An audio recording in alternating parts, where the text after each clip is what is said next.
नमस्कार दोस्तों, मैं विनय शर्मा अपने चैनल में आप सभी का बहुत बहुत स्वागत करता हूं और आशा करता हूं कि आप सब स्वस्थ होंगे, सुरक्षित होंगे। दोस्तों, मिथुन राशि वालों के लिए अक्टूबर का महीना कैसा जाएगा, आइए ये जानने की कोशिश करते हैं। अक्टूबर का महीना दिवाली के लिए विशेष हो जाता है, इसलिए आप सभी को दीपावली की बहुत बहुत शुभकामनाएं, बहुत बधाई। जीवन में आप बहुत तरक्की करें, बहुत उन्नति करें। दोस्तों, इस महीने विशेष तौर पे आप प्रॉपर्टी को लेके, ज़मीन मकान को लेके और गाड़ी को लेके, वाहन को लेके आप काफ़ी एक्टिव हो सकते हैं और ये एक्टिवनेस आपकी और बढ़ जाएगी जब मंगल 16 तारीख को आपके लग्न में आ जाएंगे, तो वो आपको साहस भी देंगे और एक्शन भी देंगे। तो ये काफ़ी हद तक पॉसिबल है कि इस महीने आप ज़मीन मकान या वाहन में आप पैसों का इन्वेस्टमेंट करें और इस दिशा में ज़्यादा अग्रसित हों। दूसरे भाव में बृहस्पति की दृष्टि आपके धन के प्रवाह को भी बढ़ाएगी, क्योंकि बृहस्पति जहाँ भी देखते हैं वो उसे बढ़ा देते हैं। तो बृहस्पति की शुभ दृष्टि ईश्वर की मदद से या भाग्य से, किस्मत से इस महीने आपको पैसे भरपूर आएंगे और पूर्ण रूप से आप अपनी इच्छाओं की पूर्ति भी कर पाएंगे। बैंक बैलेंस बढ़ेगा, वाणी में शुभता आएगी, कुटुंब परिवार के साथ समय को एंजॉय कर पाएंगे। तीसरा भाव जो साहस पराक्रम का है, वहाँ के स्वामी सूर्य हैं, जो कि वैसे भी आपको नेम फेम प्रसिद्धि के लिए काफ़ी एक्टिव रखते हैं। आपका जो पराक्रम है, आपके जो एफर्ट हैं, वो आप चाहते हैं कि आपको नाम मिले, प्रसिद्धि मिले और इस समय में वो आपसे जुड़ जाएगा। आपके वाहन और मकान आदि को लेके आप उससे अपनी पब्लिसिटी को जोड़ेंगे, अपने नेम फेम प्रसिद्धि को जोड़ेंगे और उसके माध्यम से भी आपके जीवन में मान सम्मान प्रसिद्धि बढ़ेगी। चौथे भाव की बात करते हैं, जो कि घर के सुख का है और ऑलरेडी मकान, ज़मीन और आपके अगर आप बिल्डर हैं तो उसका है, अगर आप गाड़ी खरीदी बिक्री का काम करते हैं तो उसका है, तो वो सब बढ़ने वाला है।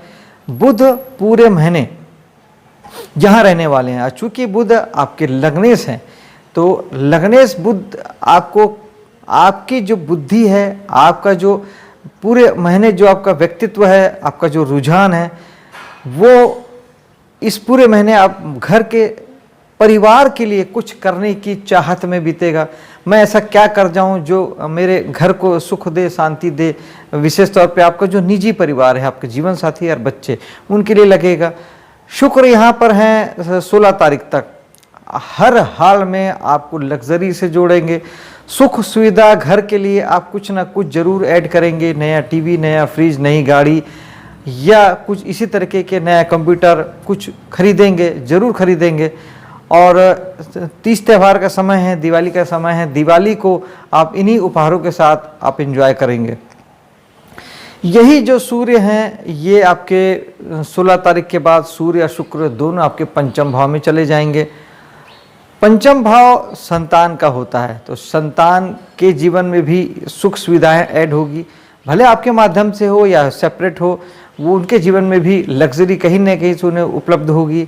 जीवन में मान सम्मान प्रसिद्धि बढ़ेगा, शिक्षा के क्षेत्र में बेहतर कर पाएंगे, कुछ ऐसा जिसमें नाम हो और शासन सत्ता का सहयोग भी मिलेगा। आप अगर कला जगत से जुड़े हैं, मनोरंजन जगत से जुड़े हैं, किसी प्रकार का मनोरंजन प्रोवाइड करते हैं, गीत, नृत्य, संगीत, चित्रकारी, पेंटिंग आदि से आप स्वयं जुड़े हैं, तो यहाँ पर आप बहुत अच्छा परफॉर्म कर पाएंगे, बेहतर परफॉर्मेंस देंगे और कहीं ज़्यादा रिसर्च पूर्ण काम आप कर पाएंगे। आप वो करेंगे जो आपने पहले कभी नहीं किया है। यह केतु भी है। केतु थोड़ा सा जहाँ बैठते हैं दोस्तों, वहाँ की चीज़ों से आपको विरक्ति देते हैं, क्योंकि बेसिकली केतु मुक्ति के कारक हैं, मोक्ष के कारक हैं। तो बिना वैराग्य के मुक्ति और मोक्ष नहीं होता। इसीलिए हो सकता है कि इस महीने आपको संतान से थोड़ी सी विरक्ति हो, कला जगत से या जिस भी फील्ड से आप जुड़े हैं वहाँ से आपको विरक्ति हो। एजुकेशन से अगर आप जुड़े हैं तो आपको शिक्षा से थोड़ी सी विरक्ति हो सकती है, क्योंकि आपको कुछ अच्छे रिजल्ट नहीं आएंगे जिससे आप दुखी होंगे या फिर विरक्ति की भावना मन में आएगी। ये सब करते हैं केतु। लेकिन अगर आप स्वयं से जिस भाव में केतु है वहाँ के लिए अगर आप योगी बन जाते हैं, अर्थात वहाँ आप केवल प्रेजेंट में आ जाइए, सोचने का काम बंद कर दीजिए, कोई विचार मत करिए, कोई दिमाग मत लगाइए, प्लानिंग मत कीजिए, क्योंकि ये सब काम राहु के हैं। केतु केवल और केवल पैर हैं, इसलिए केवल कर्म है। आप केवल अपने कर्म को अंजाम दीजिए, संतान को लेके या अपने एजुकेशन को लेके या कला जगत में हैं, किसी भी स्थिति में आप अगर अध्यात्म से जुड़ जाते हैं या आप वर्तमान में रहते हैं, क्योंकि पूरा अध्यात्म जो है केवल वर्तमान में रहने का ही एक तरीका है, तो अगर आप वर्तमान में रहते हैं तो आपको कहीं कोई दिक्कत नहीं आएगी। और इन केस अगर ये आपके लिए करना या रहना कठिन है तो आप केतु का उपाय जरूर कर सकते हैं। केतु के लिए ओम केतुवाय नमः एक माला आप जाप कर सकते हैं। मंदिर में आप खट्टे मीठे फल दान कर सकते हैं, गरीबों को उन्हीं वस्त्र दान कर सकते हैं। मेडिटेशन बहुत अच्छा उपाय है, इससे अच्छा कोई उपाय नहीं है। मेडिटेशन करेंगे तो राहु और केतु दोनों ही आपके ठीक होंगे, सातों ग्रह ठीक होंगे, आपके सातों चक्र ठीक होंगे। मेडिटेशन जरूर कीजिएगा। छठे भाव की बात करते हैं, जो कि सेवा का भाव है या आपके नौकरी का भाव है। यहाँ पर बृहस्पति की दृष्टि है, शुभ दृष्टि है। बृहस्पति केवल फल को बढ़ा देते हैं। जो लोग भी सेवा कार्य से जुड़े हैं या नौकरी करते हैं, प्राइवेट में करते हैं, सरकारी करते हैं, कंसल्टेंसी देते हैं, किसी भी प्रकार के सेवा के एवज में पैसा लेते हैं, जैसे कि लोहार, बढ़ई, कारपेंटर, मिस्त्री, राजमिस्त्री, मोटर मैकेनिक, गाड़ी मैकेनिक, एसी मैकेनिक, किसी भी प्रकार की आप सेवा के एवज में अगर आप पैसा लेते हैं तो वो काफ़ी उन्नति होने वाली है, बढ़ने वाला है। सबसे खास कि भाग्य का सपोर्ट मिलेगा, भाग्य के सहयोग से आप आगे बढ़ेंगे। बहुत नीट एंड क्लीन समय होगा और इस समय में आप वर्क प्लेस पर आपको कहीं कोई तकलीफ नहीं आएगी, कहीं बेहतर बहुत पीसफुल ढंग से आप अपने कामों को अंजाम दे पाएंगे। बात जीवन साथी की करते हैं तो जीवन साथी या बिजनेस पार्टनर आपके लिए बेहतर है, उनके माध्यम से आपके कर्म बढ़ेंगे। आपका बिजनेस पार्टनर भी आपके साथ कंधे से कंधा मिला के आपके साथ काम कर सकता है, आपके साथ सहयोग कर सकता है, बिजनेस धंधे में आपका सहयोग कर सकता है और आपको कराना भी चाहिए, लेना भी चाहिए। साथ ही उनके खुद के जीवन में इस समय में घरेलू सुख शांति, मकान और गाड़ी जैसी चीज़ों की सुविधाएं भी उनको प्राप्त होगी, यानी आपके जीवन साथी को के जीवन में प्राप्त होगी, क्योंकि जो आपके लिए दसम भाव है वो जीवन साथी के लिए चौथा भाव हो जाता है। और आठवें भाव की बात करते हैं और नवम भाव की बात एक साथ करते हैं, क्योंकि दोनों भाव के स्वामी शनि हैं। शनि बेसिकली कर्म के कारक हैं। मेहनत ज़्यादा कीजिएगा तो भाग्य बलवान होगा, भाग्य बनेगा, बढ़ेगा, और मेहनत का कहीं कोई विकल्प नहीं है दोस्तों। प्रारब्ध जो है वो परिस्थिति के रूप में उपस्थित होता है। आपके पास जो परिस्थितियाँ आती हैं वो प्रारब्ध से आती है, लेकिन उसमें आप करते क्या हैं, वो कर्म हमेशा 100% आपके हाथ में होता है। हमेशा आप कर्मशील रह सकते हैं और वो कर्मशील होना हर वक्त हर क्षण आपका भाग्य लिखता है, लिख रहा है, और इसीलिए कहते हैं कि भविष्य आपका आपके हाथ में है। ये बिल्कुल सच्ची बात है दोस्तों।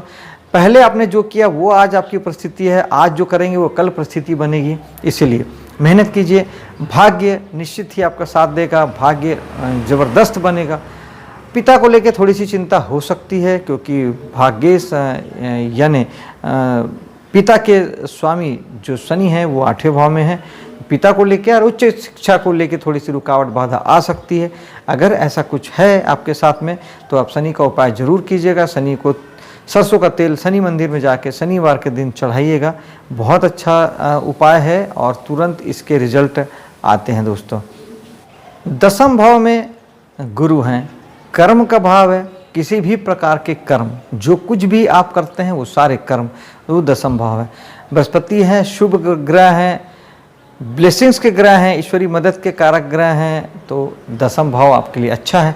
आप जो करेंगे उसमें भाग्य आपका साथ देगा, जीवन में आप आगे बढ़ पाएंगे। शुभ दृष्टिकोण से काम होगा, कोई रुकावट बाधा नहीं आएगी। साथ ही आप एकादश भाव में चलते हैं तो वहाँ पे राहु बैठे हैं। राहु आपको दोस्तों यारों को लेके, समाज सोसाइटी को लेके या लाभ प्राप्ति को लेके आपको दौड़ा सकते हैं, भगा सकते हैं। राहु जिद के कारक हैं, एक्शन के कारक हैं, मंगल से भी कहीं ज़्यादा। पागलपन जो है वो राहु देते हैं, तो वो आपको लाभ प्राप्ति के लिए पागल बना सकते हैं, दोस्तों यारों को, और समाज सोसाइटी में बढ़ने के लिए भी आपको पागलपन दे सकते हैं। राहु शुभ ग्रह है, अगर आप उसकी ऊर्जा को यूज़ करना आपको आ गया, आप अगर भटकते नहीं हैं, 10 दिशा में नहीं सोचते हैं, अगर एक ही दिशा में केंद्रित होकर आपने अपने उस पागलपन को, अपनी उस ऊर्जा को लगाया, तो आप जीवन में असामान्य तरक्की कर सकते हैं, ऐसा राहु देते हैं। बशर्ते आप भटके ना, भ्रम में ना उलझें, क्योंकि राहु भ्रम भी है, राहु एल्यूजन भी है, राहु धोखा भी है, फरेब भी हैं और षड्यंत्र भी हैं। तो आपके खिलाफ दोस्तों यारों के बीच षड्यंत्र भी हो सकता है, समाज सोसाइटी में भी आपके लिए ऐसी चीज़ें हो सकती है। लाभ प्राप्ति के मामले में भी ये बातें हो सकती है कि आप जहाँ से सोच रहे हैं कि आपको लाभ होगा, प्राप्तियाँ होगी, वहाँ पे उसके बजाय आपके साथ कहीं षड्यंत्र हो, कहीं धोखा हो और आपको कहीं ज़्यादा नुकसान उठाना पड़े। बहुत सोच समझ के इन्वेस्टमेंट कीजिएगा, बहुत सोच समझ के लाभ की ओर अग्रसर होइएगा, पैसे का इन्वेस्टमेंट हो या दोस्तों या समाज सोसाइटी पे भी जो आप भरोसा कर रहे हैं वो बहुत सोच समझ के जांच पड़ताल करके कीजिएगा, क्योंकि वहाँ राहु हैं, गड़बड़ षड्यंत्र धोखा हो सकता है।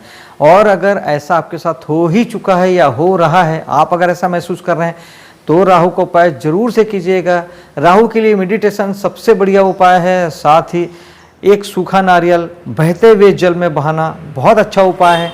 इस उपाय को आप एक अमावस्या के दिन तो जरूर करें, महीने में एक अमावस्या आती है। इसके अलावा हर शनिवार को भी इस उपाय को करें। बहता जल नहीं है तो भगवान शंकर के मंदिर में सूखा नारियल चढ़ा के आप इस उपाय को कर सकते हैं। मेरा ऐसा सोचना है कि शनि, राहु और केतु का उपाय हमें ज़िंदगी भर साथ हमेशा करना चाहिए। इस पर मैंने एक वीडियो भी बनाया हुआ है, उसे जाके ज़रूर देखिएगा। वीडियो के एंड में मैं सारे वीडियो के लिंक मैं दे दूंगा। और अंत में बात करते हैं आपके 12वें भाव की।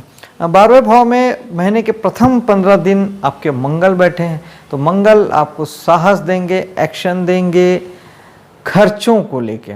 यानी आप जो अभी तक जिन खर्चों से बच रहे थे उसमें आपको एकाएक आपके पास साहस आ जाएगा और आप पूरी साहस के साथ में आप पैसों का खर्च करेंगे। विशेष तौर पे वाहन और प्रॉपर्टी और मकान आदि को लेके, ये घर के सुख सुविधा को लेके आप काफ़ी हद तक साहस दिखाएंगे और आप पैसों का इन्वेस्टमेंट भी कर सकते हैं और पैसों का खर्च भी कर सकते हैं। आपका ये मेहनत सुबह सफल हो, इसी कामना के साथ अब मैं आपसे विदा लेता हूँ। वीडियो को लाइक शेयर कीजिएगा, मेरे चैनल को सब्सक्राइब कीजिएगा। मिलता हूँ अगले वीडियो पे। जय हिंद।